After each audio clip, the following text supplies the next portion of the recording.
자연으로 떠나는 여행.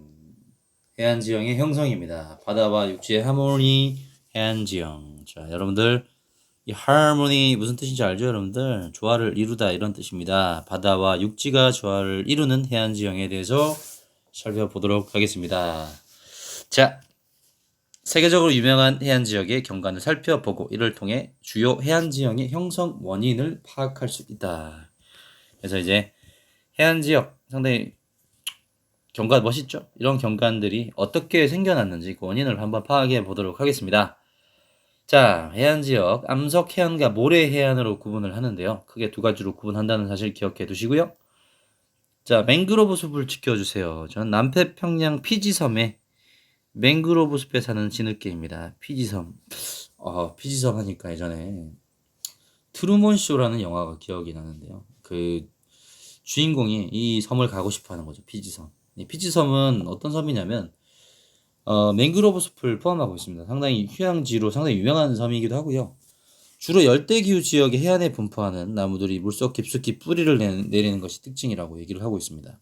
그래서 유기물이 많아서 영양분이 풍부하기 때문에 다양한 어류 조리의 부어장이면서 양육장이 되고 있죠. 그래서 이제 사실 유기물이 풍부한 이런 물의 색깔들은 상당히 색이 어떻냐면 여러분들 초록 베이스를 띠고 있습니다. 그래서 안에 이제 진흙물도 보이고요. 이제 물이 더럽다고 생각하실 수 있지만 인간은 여기서 수영하기 힘들죠, 그렇죠? 유기물이 많고 영양분이 풍부하고 그 다음에 여기 뭐 악어나 뭐 도마뱀도 상당히 많습니다. 그래서 이런 생각도 들어요. 그러니까 물이 좀 덜 그러니까 푸르게 안 보이는 그런 지역. 그러니까 유기물이 많은 지역은 생물들에게 유리하지만 인간들이 여기서 뭐 오락 수영이라든지 놀이를 할 수 있는 공간은 아니다라는 생각이 좀 듭니다. 자, 나무 뿌리가 복잡하게 얽혀 있어서 저를 포함한 나무 생물들이 살기 안전한 곳이기도 한다네요. 그래서 여기 숨어 있죠. 그렇죠. 물고기를 잡으러 오면 이렇게 뿌리 사이에 숨으면 되거든요. 자, 이런 게 또 있는데 사실 또 요거 또 재밌는 사례를 또 한번 또 얘기를 해드리자면 여러분 선생님 좋아하는 어떤 탐험가가 있습니다. 베어 그릴스, 베어 그릴스가 이런 열대 우림, 뭐 피지 섬의 어떤 맹그로브 숲과 아마 맹그로브 숲을 한번 간 것 같기도 한데 제 기억에서는 그 열대 기후 지역에서 그러니까 일부러 이런 나무 사이에 손을 집어넣더라고요. 그러니까 뭐 낚시 도구나 아무것도 없었기 때문에 여기서 생물을 먹이를 구하는 제 장면을 봤는데 이런데 막 손을 집어넣습니다. 베어 그릴스가 잠시만 기다려 보라고 했는데 악 하면서 손을 빼요. 누가 물었다고. 진짜 무서운데 손가락이 잘릴 수 있는 위험인데 손을 집어넣습니다. 악 여기서 누가 물은 것 같다. 두 번째 악 하면서 뺐는데 진짜 손가락을 진짜 민물 큰 물고기가 이렇게 물었더라고. 그래가지고 그걸 잡아가지고 웃으면서 먹는 베어 그릴스의 모습이 생각이 납니다. 자, 근데 이제 중요한 것은 맹그로브 숲이 파괴되고 있다고 얘기를 하네요. 삼터가 줄어들고 있다. 이웃 진흙의 말로는 숲을 없앤 자리 휴양지가 들어선다고 합니다. 이렇게 얘기를 하고 있습니다. 굉장히 안타까운 사연인데 이 숲을 지켜달라고 얘기를 하고 있네요. 이 개가 민물개가. 자, 맹그로브 숲이 어떤 구실을 하는지 진흙개와 지역 주민의 관점에서 각각 정리를 해보도록 하겠습니다. 일단 먼저 진흙개부터. 맹그로브 숲은 무수한 어패류, 파충류, 양서류 조리의 부화장이자 보육장의 역할을 합니다. 그리고 우리에게 다양한 영양분을 공급해주며 우리를 인간으로부터 보호해주는 쉼터이기도 하다. 이거 상당히 중요하죠. 그렇죠? 진흙개 입장에서는 이만큼 훌륭한 쉼터, 터전이 있을 수가 없습니다. 지역 주민의 입장에서는 땔감, 목재, 어류 등을 제공해 줍니다. 탄소를 흡수하고 저장하는 역할을 하기도 하고요. 그래서 이제 나무들이 탄소를 흡수하고 그 탄소를 뭘로 바꿔주죠? 산소로 바꿔주죠. 그렇죠. 그래서 이런 숲들은 지구의 허파라고 불립니다. 또한 파랑의 침식 작용. 흔히 얘기해서 파랑은 뭐 이제 쉽게 파도라고 생각하시면 되겠고요. 파랑이 막 칠 겁니다. 그런 파랑의 침식 작용은 맹그로브 숲이 완화시켜주고요. 그 다음에 뭐 태풍이 온다든지 지진 해일, 쓰나미 이런 것들의 피해를 완화시켜주는 역할을 합니다. 자, 맹그로브 숲이 있던 자리에 휴양지가 들어서면 이 지역의 자연환경과 주민생활 모습은 어떻게 변할지 써보자. 자, 휴양지 들어서면 어떻게 될까요? 많은 관광객이 유입돼서 일자리가 늘어나겠지만 지역 경제가 활성화됩니다. 하지만 맹그로브 숲이 파괴되면 예전에 비해 어획량 감소, 결국 태풍, 지진, 해일의 피해가 더 커질 수 있다는 거죠. 그래서 이런 걸 봤을 때 사실 인간의 개발은 과연 어디까지 허용이 되어야 되냐를 한번 생각해보지 않을 수 없습니다. 그러니까 생각해보면 결국은 지금 맹그로브 숲의 어떤 생태계가 어떤 인간이 보기에는 상당히 경이롭고 인간이 봤을 때는 감탄이 절로 나올 법한 그런 지역인데 또 이 지역이 너무 발전이 되게 되면 또 이 자연환경이 파괴가 되고 자연환경이 파괴가 되면 결국 인간들이 볼 만한 관광 자원으로서의 희소한 가치가 사라지게 되겠죠. 그렇죠? 그래서 적절한 개발만이 인간과 자연이 공생할 수 있는 모습이 아닌가 생각을 한번 해봅니다. 자, 내용 정리 한번 가볼게요. 바다와 육지의 하모니 해안 지역입니다. 다양한 해안 지형이 있는데요. 암석 해안이 있습니다. 자, 주로 파도의 침식 작용에 의해서 형성이 되는데요. 첫 번째 주요 지형이 나옵니다. 해식해, 절벽 해자거든요. 해안 절벽이고요. 뭐 바닷가 가보시면 파도가 이렇게 치고 있는데 이렇게 절벽 모양의 네, 지형을 볼 수 있으실 겁니다. 그 다음에 다양한 모양의 씨앗치와 시스텍, 암석 기둥, 이거 암석 기둥인데 이거는 뒤에서 좀 더 자세하게 보여드릴게요. 근데 해식 동굴 등이 있습니다. 뒤에서 한번 자세하게 보여드릴게요. 자, 바다와 육지의 하모니 해안 지형인데요. 자, 아까 선생님이 설명했던 것들이 대부분이 이 안에 다 들어 있습니다. 뭐 시스텍부터 시작해서 해안 동굴까지 다 형성이 돼 있는데 일단 뭐 시스텍 이렇게 보시면 되고요. 그 다음에 이제 해안 동굴입니다. 해안 동굴 여기 있고요. 여기는 이제 여기는 잠깐만요. 이 설단 현상 잠깐 기억이 안 납니다. 여기가 넘어갈게요. 씨앗이라고 부르는 곳입니다. 죄송합니다. 갑자기 기억이 안 나서. 자, 해식 동굴이 파도의 작용에 의해서 형성이 됐고요. 그 다음에 이렇게 아치 모양을 그리고 있다는 거죠. C는 바다의 C입니다. C. 그 다음에 시스텍은 이제 고유 명사인데요. 뭐 스택이라는 말이 쌓다라는 거죠. 바위가 쌓여 있는 모양입니다. 결국은 이제 파도가 쳤겠죠. 파도가 쳐가지고 이 지역이 침식 작용을 통해서 뚫렸고요. 뭐 이런 씨앗치가 나중에는 실제로 침식 작용이 너무 강해져서 이 아치가 무너지면서 뭐가 형성이 됐을까요? 그렇죠. 시스텍이 형성이 됐을 겁니다. 자, 그래서 육지가 바다로 돌출한 곳에서는 자, 이게 여러분들 이거 잘못 오타 아니에요. 이게 곳이라는 곳이 있습니다. 그러니까 해안 지형을 보면 뭐 이런 식으로 형성이 되어 있어요. 이런 식으로 형성이 되어 있는데 이렇게 튀어나온 것을 곳이라고 부릅니다. 자, 여기를 자, 이렇게 튀어나온 곳이고요. 여기가 만이라고 불리죠. 곳에서는 파랑의 침식 작용이 강합니다. 그래서 암석 해안이 발달을 해요. 근데 파도의 침식 작용으로 형성된 아치 모양의 C 아치, 육지와 분리된 암석 기둥인 시스텍, 해안 절벽인 해식해, 그다음에 해식 동굴 등이 형성이 될 수 있습니다. 그래서 이제 이 곳에서 이 씨앗이라든지 해식 동굴, 시스텍이 형성이 되고, 그다음에 얘들 이제 침식이 돼가지고 이런 자잘한 어떤 모래로 변한 이것들은 퇴적을 통해서 이 만으로 형성이 됩니다. 만으로 가서 이렇게 모래사장을 이루게 되는 거죠. 네, 바다의 형성 원인 살펴봤고요. 자, 사진 보겠습니다. 프랑스 에트르타라고요. 정말 유명한 관광지입니다. 씨아치와 시스텍이 나와 있죠. 네. 씨아치, 그 다음에 시스텍 이렇게 나와 있습니다. 그 다음에 여기 보시면 이런 절벽들 뭐라고 부르죠? 네, 절벽이 있습니다. 절벽 해식에라고 절벽 애자를 쓴다 얘기했죠. 자, 이제 모래 해안입니다. 뭔가 떠올리기만 해도 정말 행복해지는 부산의 해운대가 생각이 나고 해운대 광안리 송도 해수욕장이 생각이 납니다. 갑자기 향수병이 도지네요. 자, 사빈이라고 하천에 의해 운반된 모래가 해안에 퇴적되어서 형성이 됩니다. 이제 해수욕장으로 이용이 되고요. 사빈의 경우는 이제 아까 말씀드렸다시피 뭐 운반을 통해서 형성이 됩니다. 그래서 해수욕장으로 많이 이용이 된다라는 거 좀 기억해 주셨으면 좋겠고요. 석호가 있습니다. 파도의 퇴적 작용으로 모래가 쌓이면서 만의 입구가 막혀 만들어진 호수인데요. 자, 이거는 이제 만 한번 그려보겠습니다. 만 이렇게 있고 뭐 여기는 곳이겠죠. 곳인데 왜 이렇게 파도가 치겠죠. 축축축 칩니다. 파도 치고 파도에 휩쓸려서 이렇게 나오는데 이렇게 나갈 때는 이제 밀물이 있고 썰물이 약하게 나갈 때가 있습니다. 썰물이 약하게 나가는 그런 지형에서 썰물이 약하게 나가게 되면 파도에 실린 이제 모래들이 이쪽에 막 쌓이겠죠. 그렇죠. 이쪽에 막 쌓입니다. 이쪽에도 이쪽으로 가면서 이쪽에 막 쌓이겠죠. 이게 쌓여가지고 나중에 이렇게 형성이 됩니다. 이렇게 형성이 되다가 나중에는 이 사이가 완전히 어떻게 돼버릴까요? 막혀버립니다. 여기가 뭐가 생기냐면 호수가 생기게 되겠죠. 호수가 생겨가지고 이런 곳을 석호라고 얘기하고 안에 이제 약간 소금물의 기운이 있는데 사실은 뭐 비가 막 많이 온다 이러면 이 지역이 소금물은 사라지고 이제 호수로 바뀌게 되겠죠. 자, 그 다음에 갯벌이 있습니다. 갯벌 형성 원인 조류의 작용으로 미세한 흙이 퇴적되어서 형성이 됩니다.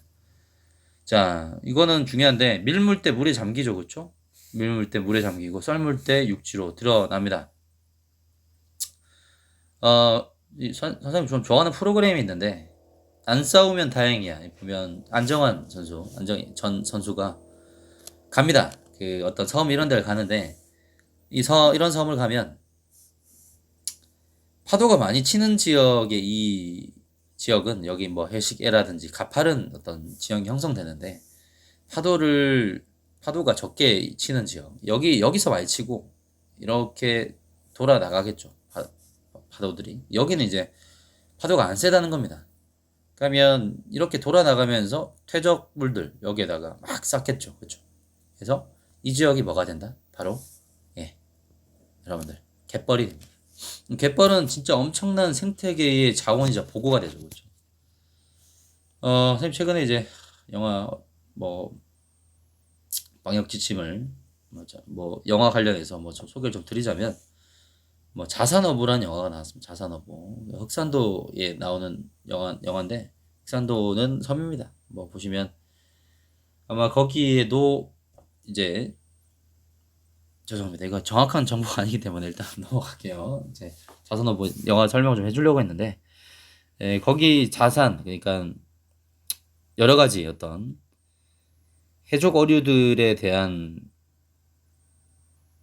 한번 설명하죠. 자산어부 그 뭐 해양 생물에 대한 어보를 남깁니다. 그 책을 남기는데 근데 당대 최고의 어떤 천재들이었던 정씨 집안의 정약용을 비롯해서 정약천 이런 사람 정약천이 자산 어보를 남기는데 특히 이제 바다 쪽에서 거주하고 있는 많은 어떤 생태계 보고를 여기서 알게 됩니다. 그래서 그것들을 글로 남기게 되고 상당히 이제 조선의 그 어족 자원에 대해서 연구를 남긴 이제 기억이 나는데 갯벌에 엄청나게 많은 여러분들 수산 자원의 보고라고 불려지고 있는 이 곳이 상당히 엄청 유용합니다.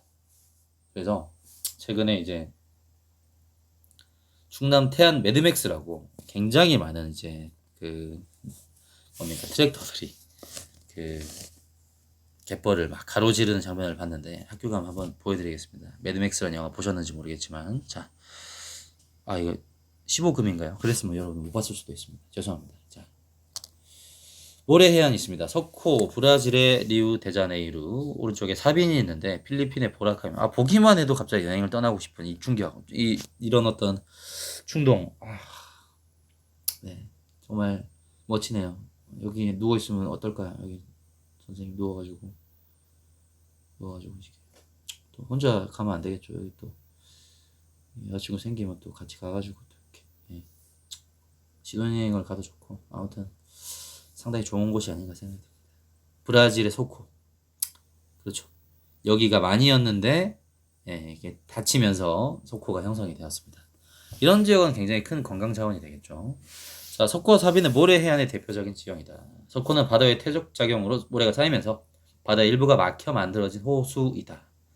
사비는 하천에 의해 운반된 모래가 파도의 작용을 받아 해안에 퇴적되어 형성된 지형으로 주로 해수욕장으로 이용된다. 그러니까 뭐 이제 하천 좀 설명을 하자면 뭐 물줄기가 있었겠죠. 위에 여기서부터 뭐 형성된 물줄기들이 내려오면서 모래들이 막 내려옵니다. 모래들이 막 내려오는데 이렇게 못 내려가게 이제 파도들이 막 친 거죠. 막 치면서 여기는 이제 뭐가 된 겁니까? 그렇죠. 모래가 이제 쌓이게 된 거죠. 그렇죠. 자, 열대기후 지역에 발달한 해안 보겠습니다. 열대기후 지역의 해안. 자, 뭘 볼 거냐면 이제 산호초 해안과 맹그로브 숲. 자, 산호초 해안과 맹그로브 숲의 기능 보겠습니다. 산호초. 해일이나 파도의 침식으로부터 해안을 보호하죠. 산호초 여러분 다 아실 겁니다. 산호초. 다양한 바다 생물의 안식처 역할을 한다. 이 정도만 기억해 두시면 되겠고. 교과서 60쪽입니다. 산호초로 이루어진 섬이 있는데, 바다가 있는데, 오스트레일리아 북동부 해안, 그레이트 베리어 리프, 대보초라고 불리는 이곳은 약 2000km에 이른 세계 최대의 산호초, 세계 자연유산으로 지정되었습니다. 엄청난 곳이죠. 그렇죠? 자, 여기 1번 지역입니다. 자, 그 다음에 퀸즐랜드 주 해안에 있는 휘트 선데이 제도 74개 섬으로 이루어져 있습니다. 그중 휘트 선데이 섬의 화이트 헤븐 비치는 약 7km에 이르는 산호 모래사장이 펼쳐져 있다. 7km면 굉장히 길겠죠?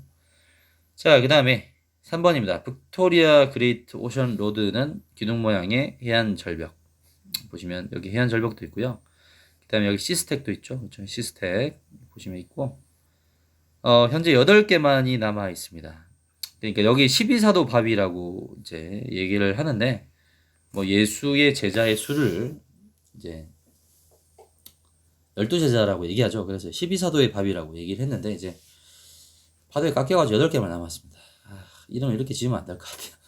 그럼 내 사도는 어디 갔나 이렇게 얘기할 수 있는데, 내 사도는 주님의 옆에 계시겠죠. 여전히 계실 것 같습니다. 상징물, 인간의 부여한 상징물이기 때문에 크게 이름에 뭐 큰 의미 부여하지 마시고요. 자, 4번 퀸즐랜드주 남동부에는 골드코스트 해안에 5km 이는 모래사장이 펼쳐져 있습니다. 해양 스포츠를 상당히 즐길 수 있다고 얘기를 하는데, 상당히 이제 떠나고 싶습니다. 1에서 4 해안 지형들은 각각 어떤 과정을 거쳐 형성되었는지 설명해보죠. 자, 1번 산호초 해안은 열대지역의 얕은 바다에 주로 집단으로 서식하던 산호충의 유해가 퇴적이 되면서 형성이 됐고요. 자, 산호모래사장은 부서진 산호 조각이 파랑과 연안류의 퇴적 작용에 의해 해안에 퇴적되면서 형성된다. 자, 그래서 좀 이제 보자면 퇴적 지형, 해시계와 시스텍, 파랑의 침식 작용, 침식 지형이다. 해안 절벽인 해시계가 형성이 되고요. 암석의 강한 부분이 침식되지 않고 남아 암석 기둥인 시스텍이 형성된다. 4빈 바다로 유입되는 하천 퇴적 물질이나 파랑에 의해 고세 침식 물질인 파랑, 연안류 퇴적 작용에 의해 쌓이면서 형성이 된다. 자, 3의 밑줄 친 부분에 들어갈 말 뭡니까? 현재 8개만 남아있는 바위의 개수가 더 줄어들 수 있다. 그리고 남아있는 바위의 높이도 더 낮아질 수 있다는 거죠. 자, 해양관광지로 유명한 곳을 찾아보고 그중 꼭 가보고 싶은 곳과 그 이유를 써보자. 선생님은 오늘 아침에 사진을 봤는데 그 칵테일 잔에 칸쿤이라고 있더라고요. 묘했습니다. 묘했는데 찾아봤어요. 칸쿤은 어떤 곳인가? 멕시코에 칸쿤이 있더라고요. 정말 유명한 곳입니다. 여기는 가보고 싶은 이유는 에메랄드 물빛이 아름다움에 약 22km에 이르는 사주와 석호를 볼 수 있기 때문에 엄청납니다. 여기는 정말 관광객들도 상당히 많고 미국인들이 은퇴하고 살고 싶은 지역 1위라고 불릴 정도로 이제 유명한 곳이고요. 수영, 카누, 요트, 윈드서핑, 스노클링, 스킨스쿠버, 다이빙 등등 상당히 많이 하고 싶습니다.